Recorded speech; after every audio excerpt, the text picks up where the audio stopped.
Bugün IAB Ticaret ve Perakende Medya Webinarı'nı çok büyük bir heyecanla bekliyorduk. Yapacağız. Değerli konuklarımız var. Hepinizin de heyecanla bu webinarı beklediğinizi biliyorum. Dijital pazarlamanın üçüncü büyük dalgası deniliyor Perakende Medya'ya. Biz de değerli konuklarımızla beraber hem nedir perakende medya, hem globaldeki ve Türkiye'deki ticaret ve perakende medya fırsatlarını ortaya koymaya çalışacağız. Sorularınız olursa lütfen chatbot'a yazın. Onları biz takip edeceğiz ve katılımcılara, panelistlerimize ileteceğiz. Elimizden geldiğince onların cevaplanmasını sağlayacağız. İlk konuğumuza geçmeden önce teşekkürlerimiz var. Bu webinarımızı gerçekleştirmemizi sağlayan sponsorlarımız Adform, Criteo, Meta, Nimeda ve Trendyol'a çok teşekkür ederiz. İlk konuğumuz IAB Europe Chief Economist Daniel Knapp. Daniel'ı Retail Media European Trends ve 2023 Outlook sunumu yapması için ekrana davet etmek isterim. Hi, Daniel. You can turn your video on. Certainly. Hello. Hello. How are Can you hear you? me? Yes, very well. How are you? I'm well, thank you. Great to be here. Yes, it is so great to see you again, and thank you very much for joining us. We are so excited to hear what you're going to say, and the screen is yours. Wonderful.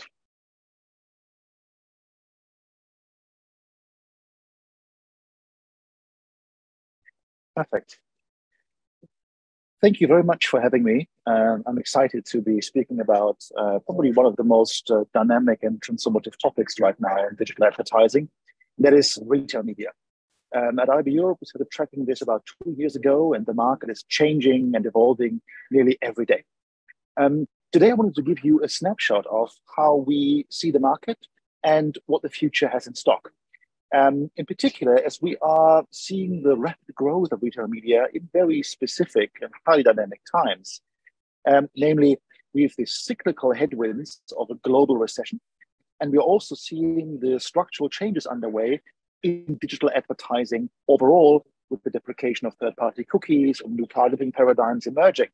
And all this creates a perfect storm for retail media to be lifted into adolescence.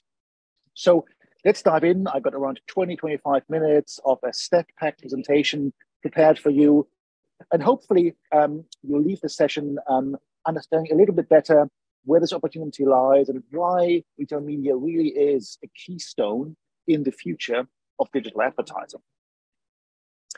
Before we start, it's pretty clear, I think, in digital advertising, we are a bit like the Romans. I use this analogy quite often.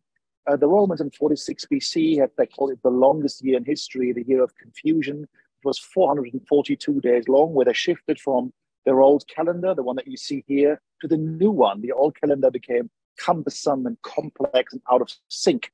And we're seeing the same thing in digital advertising, where the old world doesn't work anymore. And we're now like the Romans shifting to the new calendar in a transition period, and we don't really know how long it takes. And it's in this context that retail media really starts to really come in its own. But is there really more leg room in digital? Can we grow further? Or are we not facing post-pandemic digital hangover?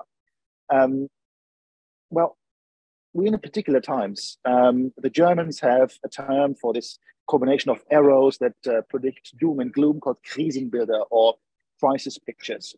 And indeed, when we look at this situation and zoom out, we can see what the economic historian Adam Tooze calls a polycrisis. It is a crisis constituted of several individual crises which further augment each other and accelerate the situation. That makes it, for me and for every economic forecaster and for everyone in business, quite hard to predict what's actually going on, because we have so many variables to deal with, and we didn't really have that before. So this is creating lots of economic headwinds and uncertainty. We also can see that the era of cheap money, in particular of venture-fueled money that used to thrive or pump into digital advertising, is over. The ancient Egyptians couldn't borrow money as cheaply as we could. This is a 5,000-year history of interest rates, but this has rapidly come to a close. As we can see, rates going up, and it takes some oxygen away from money being invested into digital ads overall. You can also see that many of the SMEs, the small and medium-sized businesses, which are the backbone of digital advertising, kind of can't grow anymore. They're facing signal loss, targeting loss with Apple ATT. Clients are not spending that much time online anymore, not buying that much online. So they, in a sense, have reached natural limits of how much they can spend, because contrast to a big brand advertiser, they stop spending when they realize, sales aren't coming anymore and the budget is moving elsewhere. It's just evaporating. We can see here, if we look at the middle of this chart, how strongly exposed the digital ad industry is to small and medium-sized businesses. Nearly over 72% of their overall ad budget goes into digital versus 40% with traditional marketers. Also, we know it, the world hasn't entirely changed. What I try to here is plot together on one chart, number one, the rise and fall of the quintessential pandemic stock, Zoom, and the passenger numbers of Heathrow on the other. And we can clearly see the Zoom stock exploded when the world became digital first, and how it crashed again as the world became physical first, illustrated by much more movement in passenger traffic in Heathrow and other airports, for instance.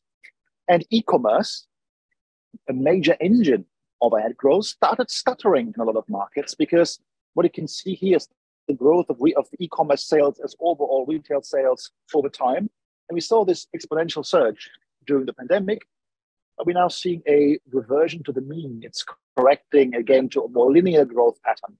So our jubilations of a 4-year leap in 3 months were short-lived.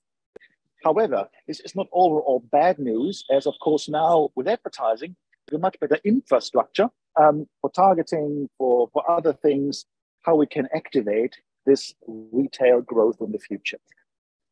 Overall, we have at IAB Europe downward revised our forecasts in digital ads to around 2.4% year-on-year growth, which is for Europe the lowest growth we've seen since the inception of our ad spend measurement in 2006. Growth is going to come afterwards, but the really important thing here is, although the growth is really low, retail media is unaffected from this and seems to defy gravity. It's not big enough yet to really prop up the overall market, but trends in retail media ad spend are entirely different from what we can see in the macro picture here. Now that we've spoken about the cyclical environment, which is making things harder, cost cutting, advertisers focusing on profitability and so forth, the second thing we need to discuss to understand why now for retail media are the structural changes coming to the market, in particular due to privacy.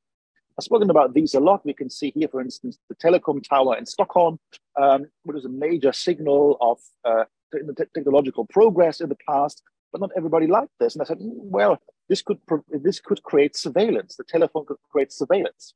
So the Wired magazine of the 19th century said, we shall also be totally transparent to each other, etc., etc.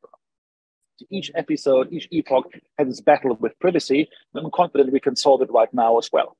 We all know, as a reminder, that things will happen in the future of targeting on a huge spectrum of identifiability.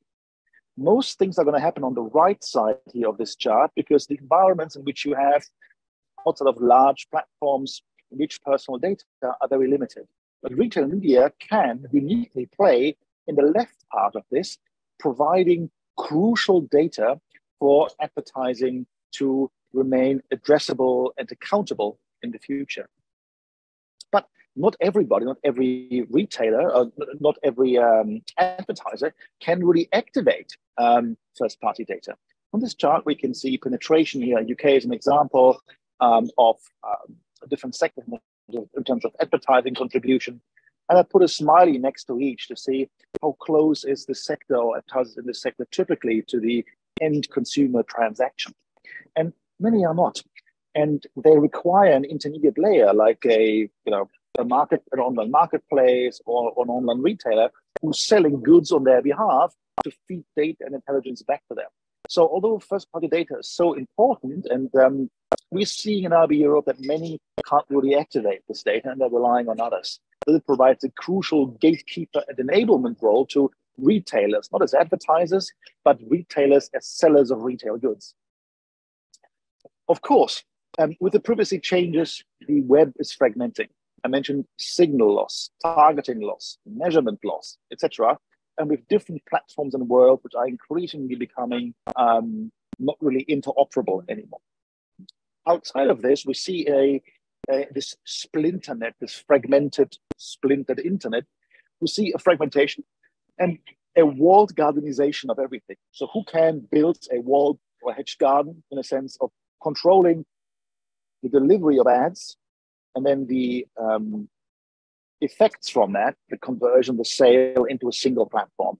This is uniquely what retail media provides and why in this world of increasingly a closed off internet, it is becoming so important as viable alternatives to other platforms, in particular, because they already also have the sale aspect of it, which even some of the larger players are lacking. In this new world, retail media is going to thrive. And we can see this, in company results, shifting trends. This is short term here, and where we can see a lot of growth is really happening in the retail media divisions here on the right side of some of the players with double-digit growth. And indeed, when we look at the US and the European data for some selected retailers, this isn't our own IAB Europe forecast or analysis, but this is self-declared data. We can see how quickly this market is growing. Walmart globally already made more than $2 billion in retail media ad revenue and expected to more than double this in a couple of years, already in 2024 to 4 billion. We'll see others, not retailers, but marketplace platforms like Instacart, like think of last mile delivery companies, Getir from Turkey, etc. They are all crucial parts of this and are using retail media to increase margins. For Instacart, retail media is already 18% of the company's total revenue and ensures that a loss-making delivery business itself is lifted into profitability due to the high margins that retail media can command, often within 16–18%. You see other players coming in. So it's not just supermarkets or DIY stores. It's everybody who sells goods and services, Uber with Uber Eats. And then, of course, eBay, Target in the US. You see a lot of M&A activity now in retailers, bringing, with Kroger and Albertsons, for instance, two large chains in the US coming together, creating also on the back of that merger, a huge retail media network. On the right of this chart, you can see European players. And the numbers there are, of course, smaller than in some of the American players. This is, of course, because Europe is much more fragmented. We've got many more local heroes, etc. But also because the market started later. Some leaders are Carrefour and Zalando, but you can see that numbers are getting big really, really quickly as well. So we are around 3 to 4 years behind the US, but the market is playing catch up extremely fast. We believe that, here's an example from the UK, where we looked at, of all companies that have retail media offerings, what sector are they in? And we see that the supermarket sectors, the fashion sector, and also multi-brand or multi-sector offerings are growing the fastest or have the most retail media offerings right now. How much money do people really make from retail media, retailers? The landscape of data is scarce. Beyond the few data points of specific retailers I showed you, there's not much to go by. We are starting in IAB Europe to collect the data more systematically through direct submissions from national IABs who would get data from retail media divisions of retailers. But in the meantime, we are left to some modeling exercises to understand differences between retailers and the size of the overall market. So what you can see here on this chart is the logic behind how we do that.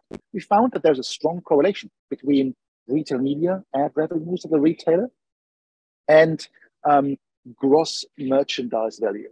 So we can see retail media is often a share of online gross merchandise value. What we did is we calculated that for all the retailers where we have actual data, total gross merchandise value online and total retail media ad spend. And then what we did is let's extrapolate this to the market. Let's see if we have online GMV for companies, let's assume a conservative, a likely, or an aggressive estimate of the share that retail media should occupy. And we're looking at, to put companies in these buckets, at is it a long-standing offering? Is it just on-site, off-site? Can I add units, add product quality overall to make these estimates? This isn't perfect, but it allows us to create landscapes like these where we can understand across retailers where the retailers in Europe currently sit. And most are in what we've called the nascent bucket, where although they have large and thriving, fast-growing retail media businesses, it's still early days. And some of the US players you can see are more on the right side here. There's some exceptions in Europe. Allegro in Poland, large marketplace, already makes 9% of overall revenue from retail media. Amazon is on here as well, just because because on the y-axis you have GMV, just because the size will be so huge. The important thing here is what's in the middle here, the zone between 3 and 4%. This is what, in consensus, when you look at many company reports and announcements of retailers, they define as the landing zone, i.e., where they want to get in terms of retail media as a share of online GMV. This is typically a 3 to 4 year project to get to these 3 to 4%, meaning we can expect retail media to grow at a higher rate, 3, 4, 5 times faster than overall e-commerce merchandise transactions on most platforms, meaning the market is going to mature rapidly within a couple of years. And this means that, as I announced earlier, that we see retail media in a sense defies the gloomy macro picture we see in digital ads. In fact, if you zone in here in the middle of this chart on 2023, you can see that retail media ad spend is going to grow, just online retail media, not the in-store physical stuff, by 7.8x the factor of the total digital ad market. And we expect this outperformance to continue over time as the advantage in providing measurable, accountable results in a troubled economic landscape make way for providing the same stuff in a landscape that is increasingly problematic in terms of targeting and alternatives to third-party cookies. The European market overall, this is our aggregate figure. We don't break it out for all markets yet, but we are working on this. Already was 8 billion euros in 2020. This is including Amazon and endemic retailers and marketplaces. This is going to grow, as you can see, double digit, and going to reach, or could reach, 25 billion euros by 2026. And this is remarkable because it shows that on the one hand, retail media is new. We started talking about this very recently in the IAB context. There's a lack of standards and measurements. It's all still a very emerging market. But on the other hand, the money involved is extremely high. So look at these two numbers here, retail media today and in 2026. Let's contextualize this a little bit. In the 2021 number is as big already as newspaper print ads in all of Europe combined. And by 2026, that these 25 billion are going to be as large as television ads. This is linear, traditional television, excluding the digital DVOD, AVOD, CTV offerings, but it really shows the opportunity. And I think this TV comparison is particularly remarkable because since the 1960s, mass brands and mass media, mainly TV, grew together symbiotically. Mass brands created mass media revenue models, and mass media created mass brands.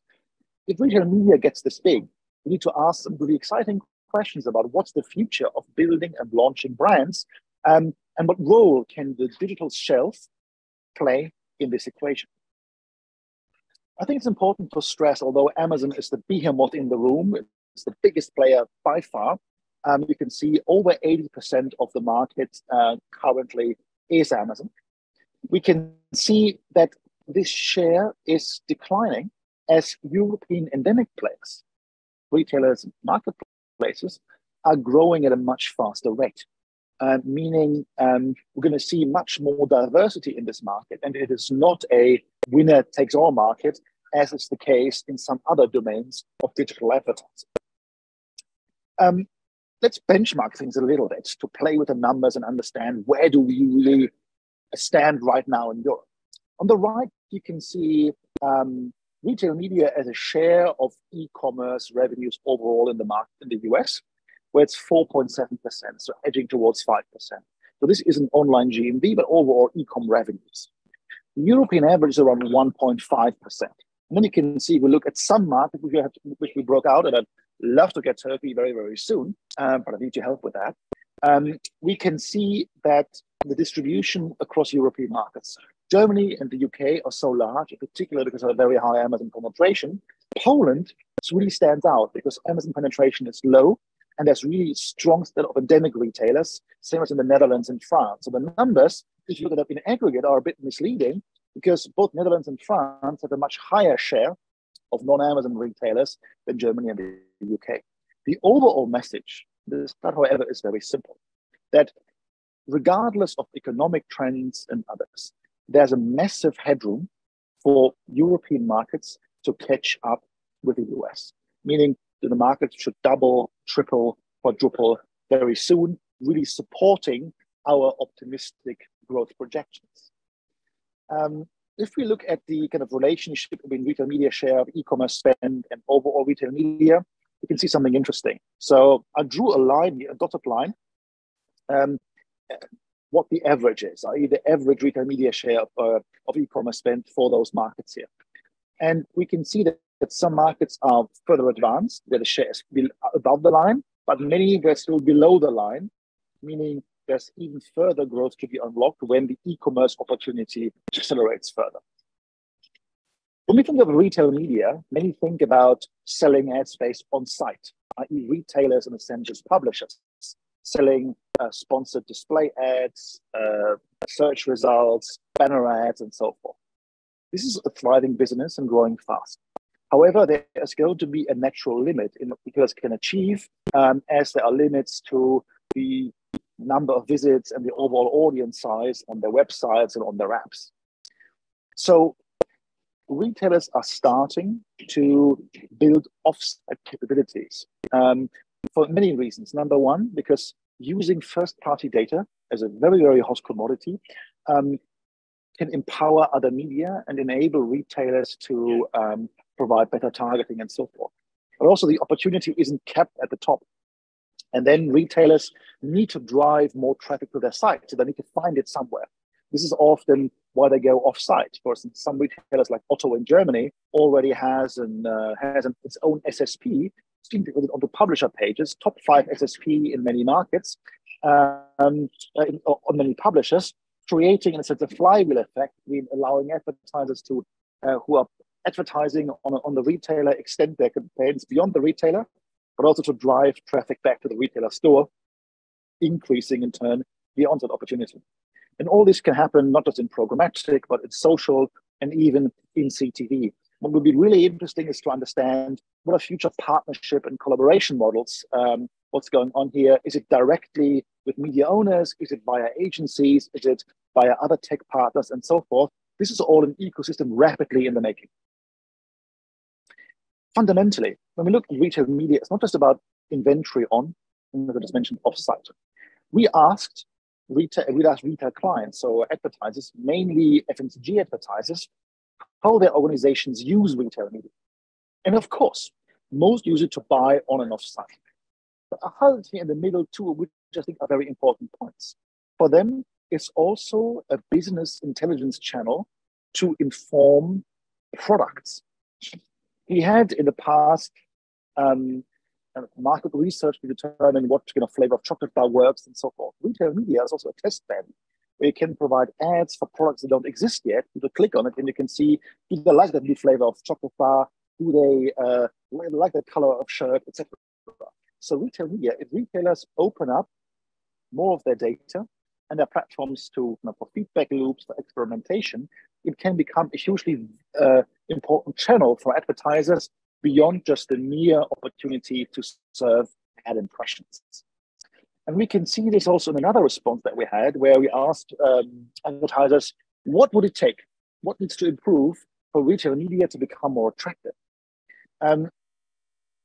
And the very left here is access to e-com in-store transaction data to understand better how retailers via retail media and the sales they're actually making are helping marketers. And marketers' need is increasingly because, of course, CMOs increasingly have their own P&L responsibility. They need business metrics, not just media metrics. The other things that need to happen as well, for better reporting, does retail media really provide adequate return on ad spend or other efficiency metrics that you're using, etc., etc. I think what's crucial as well is that alongside e-com transaction data, we can see that retail media ads can help overcome fundamental challenges in e-commerce business models. And this is, for instance, here you can see a typical waterfall chart of cost allocation in the e-commerce model.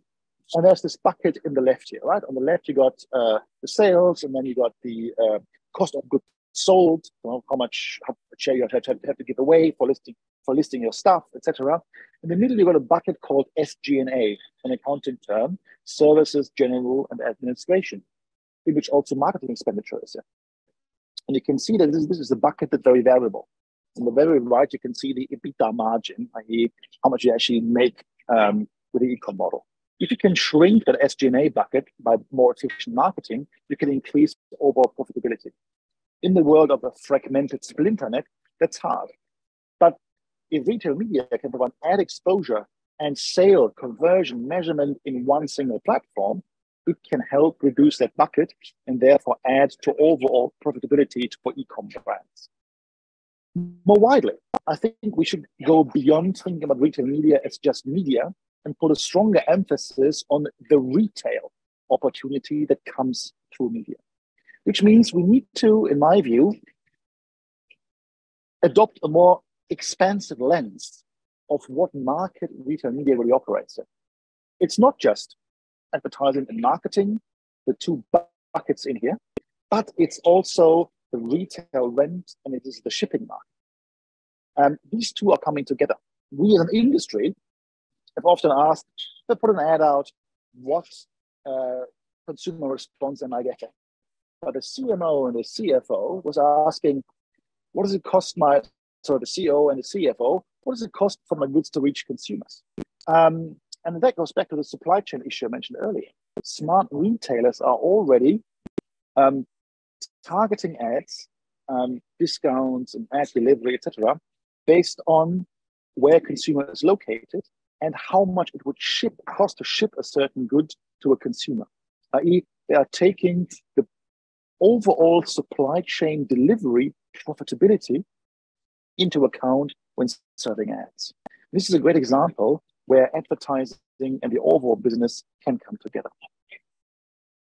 As I mentioned, forecasts, great opportunities don't make reality. 25 billion euros could be the value of retail media, but a lot needs to happen. We, as an emerging retail media ad industry, as part of the wider digital ad family, need to roll up our sleeves. Retailers, intermediaries, and advertisers and agencies need to come together to work on key areas to ensure that this growth can really happen. Because we're facing hyper-fragmentation and confusion in this market where everybody does their own stuff. Lots of walled gardens, lots of silos, lack of integrations. It's like the early days of programmatic advertising. We need clear standards and definitions, from look-back windows to formats. Education, education, education, to help advertisers understand how they can buy, which teams should be doing it, and what the value is. We need better proof points. So far, retail media was, in a sense, growing often on hype. We need more robust empirical data to show that it works. We need better measurement as well, in particular to understand what is the overall effect of retail media in the overall funnel, so that we don't fall back on a last-click attribution model, which is currently the case. And then we need data, more data about the market, about the players, about the ecosystem, to see how is it changing and where are opportunities for growth. As IAB Europe, we are keen to work on all of these areas, and we have started a retail media working group. So if you're a member of IAB Europe, want to become a member, please join us in shaping this. The future, I believe, is very bright for retail media, but we need to work together to get it right and to get this market where it could be potentially. And with that, thank you very much for your attention, and I give back to the lovely colleagues at IAB Turkey. Daniel, as always, it is brilliant and very mind-opening. Thank you very, very much. And the messages are all well taken, I suppose. And I have taken lots of notes as well. And as you have mentioned, we were really looking for this committee, Retail Media Committee in IAB Europe. We will, in 2023, we are planning to make a committee on retail media as well, and we'll be very delighted to participate in IAB Europe as well. And I think lots of things to do together. Absolutely. Thank you so much.